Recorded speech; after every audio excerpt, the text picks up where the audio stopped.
जय हिंद दोस्तों, रक्षा गणना के चैनल में आपका स्वागत है। दोस्तों कैसे आप? उम्मीद करता हूं कि आप अच्छे होंगे। दोस्तों आज के इस वीडियो में मैं आपको कुछ जानकारियां दूंगा, जैसा कि आप पीछे बोर्ड पे देख रहे हैं। कौन कौन सी जानकारियां मैं आपको देने वाला हूं, कौन से विषयों पर मैं बात करने वाला हूं, ये समझ लेते हैं। दोस्तों आज के इस वीडियो में हम बात करेंगे पेंशन भोगियों के महंगाई भत्ते के बारे में, नोशनल इंक्रीमेंट के बारे में, और उम्र के अनुसार पेंशन में बढ़ोतरी के बारे में, और ईपीएस 95 पेंशन भोगियों के बारे में। जी हां दोस्तों, इन्हीं विषयों पर हम आगे बात करेंगे। वीडियो में आगे बढ़ने से पहले एक छोटी सी अपील कर रहा हूं। अगर आप पहली बार मेरा चैनल देख रहे हैं या फिर ये वीडियो देख रहे हैं, तो आप मेरा चैनल सब्सक्राइब भी कर सकते हैं, जिसका नाम है रक्षित खन्ना, क्योंकि ऐसी जानकारी अक्सर आपको मिलती रहती है इस चैनल के माध्यम से। पेंशन भोगियों के महंगाई भत्ते, नोशनल इंक्रीमेंट, उम्र के अनुसार पेंशन में बढ़ोतरी को लेकर बहुत ही बड़ी खबर आ चुकी है, जो कि हर पेंशन भोगी को जानना बेहद जरूरी है। इसके साथ ही सरकार की तरफ से ईपीएस 95 पेंशन भोगियों के लिए भी खुशखबरी जारी की गई है। तो पूरी खबर क्या है, चलिए इस लेख के माध्यम से हम लोग पूरी खबर को जान लेते हैं। सबसे पहली खबर है दोस्तों नोशनल इंक्रीमेंट को लेके। 1 जुलाई 1 जनवरी का नोशनल इंक्रीमेंट। सेना की तरफ से एक आदेश जारी किया गया है, जिसमें कहा गया है कि 30 जून या 31 दिसंबर को रिटायर होने वाले सैनिकों, पूर्व सैनिकों को अब 1 जुलाई और 1 जनवरी के इंक्रीमेंट का फायदा दिया जाएगा। आपकी जानकारी के लिए बता दें कि डीओपीटी की तरफ से इसको लेकर आदेश पहले ही जारी किया जा चुका है। जी हां दोस्तों, जैसा आपको पता है सुप्रीम कोर्ट में एक रिव्यू पिटीशन चल रहा था, उसको भी खारिज कर दिया गया है। यानी दोस्तों जो गेंद सरकार के पल्ले में थी, अब वो गेंद सरकार के हाथ से छिटक चुकी है। अब वो पेंशन भोगियों के हाथ में आ चुकी है। जी हां दोस्तों, जैसा आपको पता है पहले एक लेटर निकाला गया डीओपीटी का नोशनल इंक्रीमेंट का, उसके बाद सीजीडीए ने निकाला लेटर, मिनिस्ट्री ऑफ डिफेंस ने निकाला नोशनल इंक्रीमेंट का, कि पेंशनर्स को नोशनल इंक्रीमेंट मिल पाएगा। जो पेंशनर्स 2006 के बाद आए हैं उनको नोशनल इंक्रीमेंट मिलेगा। जी हां दोस्तों, छठे पे कमीशन पे नोशनल इंक्रीमेंट दिया जाता था 1 जुलाई को। 7 सीपीसी में 2 इंक्रीमेंट दिए जाते थे। जी हां दोस्तों, एक तो 1 जुलाई का, दूसरा 1 जनवरी का। जो जून में रिटायर हुए उन्हें 1 जुलाई को, और जो दिसंबर में रिटायर हुए उन्हें 1 जनवरी को। तो दोस्तों आप डीओपीटी के लेटर को लेकर आप नोशनल इंक्रीमेंट की कार्रवाई कर सकते हैं। मिनिस्ट्री ऑफ डिफेंस का भी दोस्तों एक लेटर था जो निकाला गया था नोशनल इंक्रीमेंट का, उसके बेस पर भी आप कार्रवाई कर सकते हैं। नोशनल इंक्रीमेंट लेने के लिए आप कोशिश कर सकते हैं, कोशिश करिए। अगर नहीं मिलता तब आप कोर्ट केस करने की सोच सकते हैं। कोशिश करिए, क्योंकि हमारा डिपार्टमेंट तो दे रहा है नोशनल इंक्रीमेंट, बिल्कुल दे रहा है, तो ऐसी आप भी कोशिश करिए। अब सेना ने भी इस आदेश को जारी कर दिया है। केंद्रीय पेंशन भोगियों के साथ ही साथ अब सेना के जवानों, पूर्व सैनिकों को 1 जनवरी और 1 जुलाई के इंक्रीमेंट का फायदा मिलने वाला है। पहले दोस्तों क्या होता था कि बहुत से पेंशनर्स कोर्ट केस करते थे, कोर्ट केस के बल पर उनको नोशनल इंक्रीमेंट मिल पाता था। कुछ एएफटी के जजमेंट भी थे। अब दोस्तों 14 अक्टूबर का जो लेटर है उसके तहत आप अभी कोर्ट केस मत करिए। सिर्फ उन लेटरों के आधार पर, उन लेटरों के रेफरेंस को लेकर आप नोशनल इंक्रीमेंट लेने की कार्रवाई करें। जी हां दोस्तों, अपनी पेंशन डिस्बर्सिंग एजेंसी से रिकॉर्ड को लेटर लिखें। अगर नहीं मिलता फिर आप कोर्ट केस करने की सोचें। तो पहली जानकारी तो थी नोशनल इंक्रीमेंट को लेकर। चलते अगली जानकारी की तरफ। ईपीएस 95 पेंशन भोगियों के लिए खुशखबरी। ईपीएस 95 पेंशन भोगियों के लिए ईपीएफओ की तरफ से एक महत्वपूर्ण आदेश जारी किया गया है, जिसमें कहा गया है कि ईपीएस 95 पेंशन भोगी अब देश के किसी भी बैंक से, किसी भी जगह से अपनी पेंशन को प्राप्त कर सकते हैं। रिटायरमेंट के बाद पेंशन भोगी चाहे जहां पर भी निवास करें, अब उनको पेंशन लेने में कोई भी समस्या नहीं होगी। वह देश के किसी भी बैंक से, किसी भी जगह से पेंशन प्राप्त कर सकते हैं। जी हाँ दोस्तों, ईपीएस 95 पेंशन भोगियों के लिए खुशखबरी है। आप किसी भी कोने में रहें, कोई भी सिटी में या फिर कोई से भी स्टेट में, अब आपको पेंशन लेने में कोई दिक्कत नहीं होगी। सीपीपीसी से या फिर बैंक से इजीली आपका ब्रांच आपको पेंशन देगा, चाहे आपकी कोई से भी ब्रांच हो। तो दोस्तों इससे पहले एक आदेश भी निकाला गया था भारत की सरकार की तरफ से, जिसके तहत आप कहीं भी देश में निवास करें, उसके बेस पर आपको पेंशन लेने में कोई समस्या नहीं होगी। देश के किसी भी बैंक से, किसी भी जगह से आप पेंशन प्राप्त कर सकते हैं। कोई भी पेंशन डिस्बर्सिंग एजेंसी जो बैंक के रूप में काम करती है, वो पेंशन देने में कोई दिक्कत नहीं देगी आपको। चलते अगली जानकारी की तरफ। पेंशन का भेदभाव हुआ खत्म। 2006 के पहले जितने भी रिटायर्ड कर्मचारी हैं उनको पूरी पेंशन पाने के लिए 33 ईयर्स की सेवा अनिवार्य थी। वहीं पर 2006 के बाद जितने भी कर्मचारी रिटायर हुए हैं तो उनके लिए यह नियम बंधन कारक नहीं था। ऐसे में 2006 के पहले वाले पेंशन भोगियों को कम पेंशन प्राप्त हुई, वहीं पर 2006 के बाद वालों को ज्यादा पेंशन मिली। जी हाँ दोस्तों, जैसा आपको पता है 2006 से पहले के जो पेंशन भोगी थे उनकी जो पहले पेंशन कैलकुलेट होती थी वो होती थी 33 ईयर्स क्वालिफाइंग सर्विस के बेस पर। जो 2006 के बाद आए हैं उनको मिलने लगा लास्ट पे ड्रॉन का 50% पेंशन। भारत सरकार ने बहुत सारी कोशिश करी, भारत सरकार ने कोशिश करी कि जो 2006 से पहले आए हैं पेंशन भोगी उनको समान कर दिया जाए, किसी तरह उनकी पेंशन बढ़ाई जाए। जो 2006 के बाद आए हैं पेंशन भोगी उनके समान, लेकिन ऐसा हो नहीं पाया। भारत सरकार ने बहुत से सर्कुलर निकाले, सर्कुलर 430, सर्कुलर 568, 427, 501, बहुत सारे सर्कुलर निकाले। और दोस्तों उसके बेस पर आपको एरियर भी मिला एक 2006 से, लेकिन पेंशन पे उसका बेनिफिट आपको नहीं मिल पाया। मैं उन पेंशनर की बात कर रहा हूं जो पेंशन 2006 से पहले आए हैं। बहुत सारे सर्कुलर निकालने के बाद भी आपको मिनिमम ही पेंशन दी गई, मैक्सिमम पेंशन नहीं दी गई।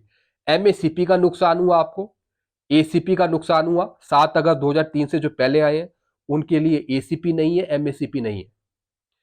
फिर दोस्तों minimum pension, minimum guarantee pension आपको दी गई। जी हां दोस्तों, 568 सर्कुलर का एरियर तो दे दिया आपको, लेकिन दोस्तों जो उसमें पेंशन सेट करी वो एक मिनिमम पेंशन थी। मिनिमम पे स्केल के आधार पे आपको पेंशन दी गई सर्कुलर 568 की। यानी बहुत सारा नुकसान यहां पे झेलना पड़ा जो पेंशन 2006 से पहले आए, और जो 2006 के बाद आए उनकी पेंशन यहां पे संतुलित कर रखी है भारत सरकार ने, क्योंकि वो पा रहे हैं लास्ट पे डाउन का 50% पेंशन, और चूंकि उनको एमएससीपी भी दी जा रही है। उसी को लेकर 2006 के पहले रिटायर एक पेंशन भोगी ने सुप्रीम कोर्ट में याचिका डाली थी, जिसके बाद सुप्रीम कोर्ट ने फैसला दिया कि पेंशन को लेकर भेदभाव नहीं किया जा सकता। 2006 के बाद वालों के लिए जो नियम लागू है वही नियम 2006 के पहले वालों के लिए भी लागू होना चाहिए। जी हाँ दोस्तों, तो दोस्तों ऐसे एक पेंशनर थे जो 2006 से पहले आए थे, उन्होंने एक सुप्रीम कोर्ट में एक याचिका डाली थी, और उस याचिका में लिखा था कि पेंशन में बहुत भेदभाव हो रहा है। जी हाँ दोस्तों, उन्होंने लिखा कि 2006 से जो पहले आए हैं उनकी पेंशन में बहुत भेदभाव है, उनकी पेंशन सही नहीं है। हालांकि दोस्तों सुप्रीम कोर्ट ने फैसला दिया था कि पेंशन को लेकर भेदभाव नहीं किया जा सकता। फैसला तो दिया लेकिन वो लागू नहीं किया भारत सरकार ने। जी हां दोस्तों, कई दोस्तों ऐसे फैसले होते हैं जो कोर्ट निर्धारित करता है, कोर्ट दे देता है, लेकिन सरकार उसे नहीं मानती, और इसी का खामियाजा भुगतना पड़ता है पेंशनर्स को। जैसे कि आप एमएससीपी का केस देख लीजिए, एसीपी का केस देख लीजिए। एमएससीपी एसीपी लागू है लेकिन वो दी नहीं जा रही, ये सबसे बड़ी प्रॉब्लम है। चलते हैं दोस्तों अगली जानकारी की तरफ। 65 साल में 5% पेंशन वृद्धि। संसदीय समिति ने एक बार फिर से सरकार को चेताया कि 65 साल में 5%, 70 साल में 10% और 75 साल से 15% पेंशन में बढ़ोतरी की सिफारिश को तुरंत प्रभाव से लागू किया जाए। आपकी जानकारी के लिए बता दें कि संसदीय समिति ने सिफारिश दी थी कि पेंशन भोगियों के पेंशन नियमों में बदलाव करने की जरूरत है। दोस्तों संसदीय समिति लगातार सिफारिश करती है भारत सरकार से कि पेंशन भोगियों को कम उम्र में ही एडिशनल पेंशन का लाभ दिया जाए। 65 पे 5%, 70 पे 10% और 75 पे 15%। हालांकि सरकार ने इसे अभी तक लागू नहीं किया, लेकिन फिर भी संसदीय समिति ये डिमांड उठाती आई है। वर्तमान नियम के अनुसार 80 साल पूरी होने के बाद 20% पेंशन में बढ़ोतरी की जाती है, जिसको बदलने की जरूरत है। इस पर संसदीय समिति ने सिफारिश दिया था कि 65 साल से ही पेंशन में 5% की बढ़ोतरी की जानी चाहिए, लेकिन सरकार ने इसको लागू नहीं किया। ऐसे में संसदीय समिति ने फिर से सरकार को चेताया है कि इस नियम को तत्काल प्रभाव से लागू किया जाए। जी हाँ दोस्तों, अभी भारत सरकार का रूल है कि जैसे ही आपके 80 साल खत्म होंगे 20% एडिशनल पेंशन दी जाएगी। ये रूल भारत सरकार ने ही बनाया है, तो इस रूल को चेंज करने की डिमांड उठाई है कि इस नियम में बदलाव किया जाए। जो 80 साल पर एडिशनल पेंशन 20% मिलती है, तो 80 साल पे ना होकर वो 65 पे 5% आपको दिया जाए। जी हां दोस्तों, और किस वजह से? क्योंकि 80 साल पर ज्यादा पेंशनर पहुंच नहीं पाते। एडिशनल पेंशन का लाभ 20% लेने के लिए कई पेंशनर्स 80 साल पर नहीं पहुंच पाते। बहुत पहले ही पेंशनर्स भगवान को प्यारे हो जाते हैं। तो इस वजह से एडिशनल पेंशन का लाभ 5% 65 वर्ष पर ही स्टार्ट किया जाए। यानी एडिशनल पेंशन के जो रूल है वो भारत सरकार चेंज करे। दोस्तों, क्या आप मेरी बात से सहमत हैं?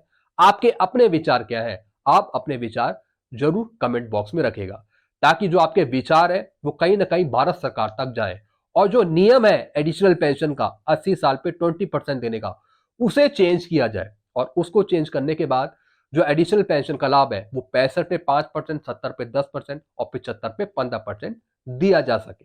ऐसा रूल भारत सरकार के द्वारा बनाया जाए। आप जरूर नीचे कमेंट करिए। फिर क्या लिखा है दोस्तों आगे? अगली जानकारी है, महंगाई भत्ते में 3% की बढ़ोतरी, 56% डीएडीआर। जैसा आपको पता है नवंबर का भी आंकड़ा आ चुका है। जी हाँ दोस्तों, लेबर ब्यूरो की साइट पे नवंबर का आंकड़ा आ चुका है। जैसा मैंने आपको बताया था कि जनवरी 2025 से जो बढ़ने वाला आपका डीएडीआर होगा वो लगभग तय है। 56% आपका डीएडीआर होगा। तो दोस्तों, जो ये आंकड़े आए हैं ये भी यही कहानी बयां कर रहे हैं कि जनवरी 2025 से बढ़ने वाला आपका डीएडीआर 56% होना लगभग तय है। जनवरी 2025 से एक बार फिर आपके महंगाई भत्ते में बढ़ोतरी होने वाली है। जैसे कि आपको पता ही होगा कि साल में 2 बार आपका महंगाई भत्ता बढ़ता है। जुलाई 2024 से कुल महंगाई भत्ता 53% हुआ था। अब जनवरी 2025 से एक बार आपके महंगाई भत्ते में 3% की बढ़ोतरी होगी। कुल महंगाई भत्ता 56% होने वाला है।